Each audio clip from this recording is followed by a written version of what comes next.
Assalamualaikum and hi. We are from Group 1. We will present Case Study 1 about Tahir, and this is our group members. For the first question, which to identify the available scheme under the Employees Social Security Act 1969 for Tahir. The scheme applicable to Tahir is the Employment Injury Scheme.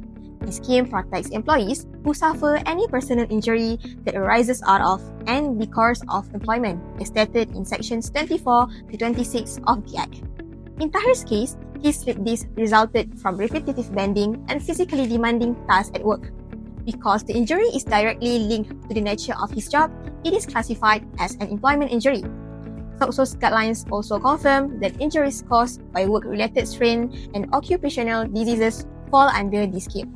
Therefore, the Employment Injury Scheme is the correct and applicable coverage for Tahir. Based on the case study, Tahir is entitled to several benefits under SOCSO Employment Injury Scheme as provided in the Employees Social Security Act 1969. First, medical benefit. This benefit covers all medical care required for injuries arising from employment. In Tahir's case, treatment at the clinic, specialist consultations, MRI scans, hospitalization, physiotherapy, and steroid injections fall under SOCSO's medical coverage. According to Perkeso 2024, these are fully claimable as they are directly related to his employment injury. Second, temporary disablement benefits. Since Tahir was hospitalized for 2 weeks and medically certified unable to work, he is eligible for temporary disablement benefit. Under this benefit, employees receive a daily allowance equal to 80% of their average assumed daily wage for every day they are unable to work due to the injury as stated by Perkeso 2024. This provides short-term income replacement during this recovery.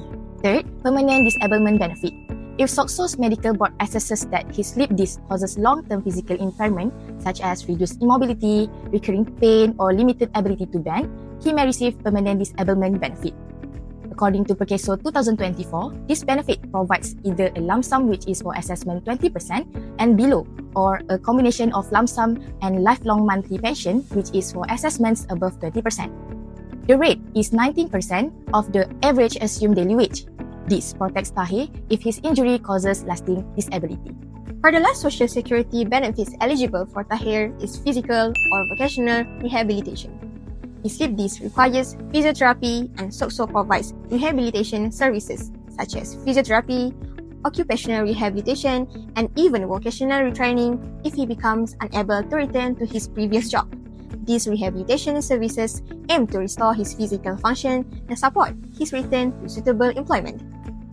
Together, these four benefits ensure that Tahir receives medical support, income replacement, long-term protection, and rehabilitation assistance following his work-related injury. I will explain the qualifying conditions that allow Tahir to receive benefits under SOCSO. Firstly, Tahir must be an employee who is covered under SOCSO. Tahir works as a production operator at an automotive company in Selangor. He is employed under a contract of service and his employer makes contributions to SOCSO. Therefore, under the Employees Social Security Act 1969, Tahir is an employee who is compulsorily covered and is eligible for SOCSO benefits. Secondly, the injury must arise out of and in the course of employment. This means that the injury must be directly related to the employee's job duties. Tahir's work requires him to stand for long hours and bend frequently while manually installing vehicle spare parts. These strenuous work activities cause him to experience back pain, which later developed into a slip disc. Hence, his injury clearly arose from his employment. And thirdly, the injury must be recognized as an employment injury or occupational disease. SOCSO provides benefits for injuries caused by work conditions. Tahir's slip disc developed due to repeated and physically demanding work activities. In addition, several other workers experience similar pain, which supports that the injury is work-related. Next, I will pass to Ishrain to further explain the conditions that Tahir needs to meet in order to qualify for benefits. Next, the injury must be supported by medical evidence. Tahir has clear medical proof, an MRI confirming a slip disc, 2 weeks of hospitalization, specialist consultations, physiotherapy sessions, and steroid injections. All this demonstrate that his condition is genuine, serious, medically verified. The fifth condition is proper reporting and claiming. Tahir must notify his employer and ensure the case is reported to SOCSO within the required time.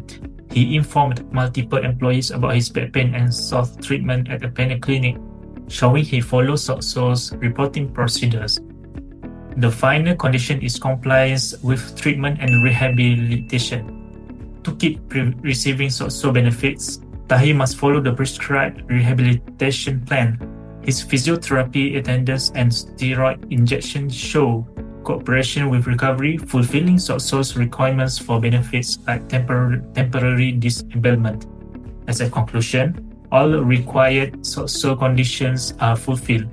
The injury arose out of and in the course of employment. It is medically proven, properly reported, and Tahir has complied with all treatment requirements. Therefore, he qualifies for SOCSO benefits.